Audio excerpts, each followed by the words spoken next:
Hi everyone, আমি Shrabani from Shrabani's diary. আজকে আপনাদের সাথে একটা পাঙাশ মাছের রেসিপি শেয়ার করব এবং সাথে কিছু টিপস অ্যান্ড ট্রিক্স শেয়ার করব যাতে এই পাঙাশ মাছের যে এক্সট্রা একটা স্মেল থাকে সেটা যেন তরকারিতে আর না থাকে। তো চলুন রেসিপিটা দেখে আসি। প্রথমে কড়াই আর তেলটা অনেক সুন্দর করে গরম করে নেব। তারপরে অল্প একটু লবণ দিয়ে দেবো যাতে মাছটা কড়াইয়ের সাথে লেগে না যায়। এবার আমি মাছটা দিয়ে দেব। এই মাছটা আমি 10 মিনিটের জন্য লেবু তারপরে লবণ হলুদ দিয়ে ম্যারিনেট করে রাখছিলাম। লেবু দেওয়ার ফলে কি হবে, যাতে ওর ভিতরে যে একটা আষ্টে স্মেল সেটা থাকবে না। মাছটা ম্যারিনেট করার আগে আমি একবার গরম জল দিয়ে এবং 2 থেকে 3 বার লবণ দিয়ে ধুয়ে নিয়েছি। ঠিক আছে, আর মাছটাকে আমি একটু বেশি কড়া করে ভেজে নিচ্ছি যাতে খেতে ভালো লাগে। এবার ওই তেলেই আমি আলু দিয়ে দিয়েছি। আপনারা চাইলে আলুটা স্কিপও করতে পারেন, আমার মাছের ভিতরে আবার একটু আলু হলে ভালো লাগে, তাই আমি আলু দিয়েছি। এবার ওই তেলের ভিতরে আমি একটা দারুচিনি, 2টা এলাচ, 2টা তেজপাতা এবং সামান্য কিছু জিরে দিয়ে ফোড়ন দিয়ে নেব।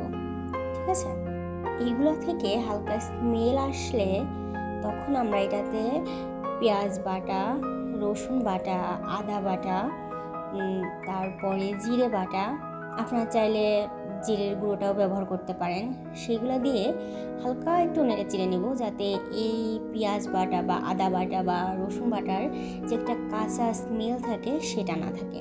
আমি প্রথমে এটাকে ভালোভাবে নেড়ে চেড়ে নিয়ে এবার এতে অ্যাড করব ঝাল বাটা। আপনারা চাইলে ঝালের গুঁড়াও ব্যবহার করতে পারেন। তো আমি এখানে 3 চামচের মতো ঝাল বাটা ব্যবহার করছি, আপনারা আপনাদের স্বাদ মতো ব্যবহার করবেন। তো আমি একটু ঝাল খেতে বেশি পছন্দ করি, তো সেজন্য আমি ঝাল বাটাটা একটু বেশি ব্যবহার করছি।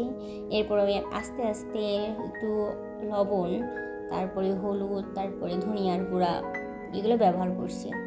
এবার এইগুলো দিয়ে হালকা করে নেড়ে নেব। এই গুঁড়ো মশলাগুলো ভালোভাবে মেশানোর পরে আমি 1 মিনিটের মতো একটু ভালোভাবে নেড়ে চেড়ে নেব। ঠিক আছে, যাতে গুঁড়ো মশলাটা ভালোভাবে মিশে যায়।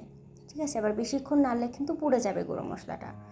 ঠিক আছে, এবার আমি এই গুঁড়ো মশলা বা এই মশলাটার সাথে সামান্য একটু জল ব্যবহার করব যাতে একটা নিচ থেকে পুড়ে না যায়। জলটা দেওয়ার পর কিছুক্ষণ ওয়েট করব। যখন এই মশলা থেকে তেলটা ছেড়ে দিবে তখন হালকা একটু নেড়ে নিয়ে এর সাথে আমরা এক এক করে যে আমরা কড়া করে যে মাছটা ভেজে রাখছিলাম সেটা একটা একটা করে দিয়ে নেব। ঠিক আছে, দিয়ে নেওয়ার পরে আস্তে আস্তে এগুলা উল্টে দিব।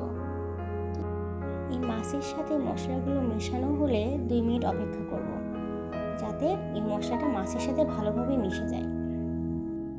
এই পর্যায়ে চুলার আঁচটা লো থেকে মিডিয়ামে রাখতে হবে যাতে করে নিচের এই মশলাটা পুড়ে না যায়, কারণ এখানে তো আমরা জল ব্যবহার করব না, সেহেতু একটু সতর্কতা অবশ্যই অবলম্বন করতে হবে যাতে মশলাটা ধীরে ধীরে মাছের ভিতরে যায়।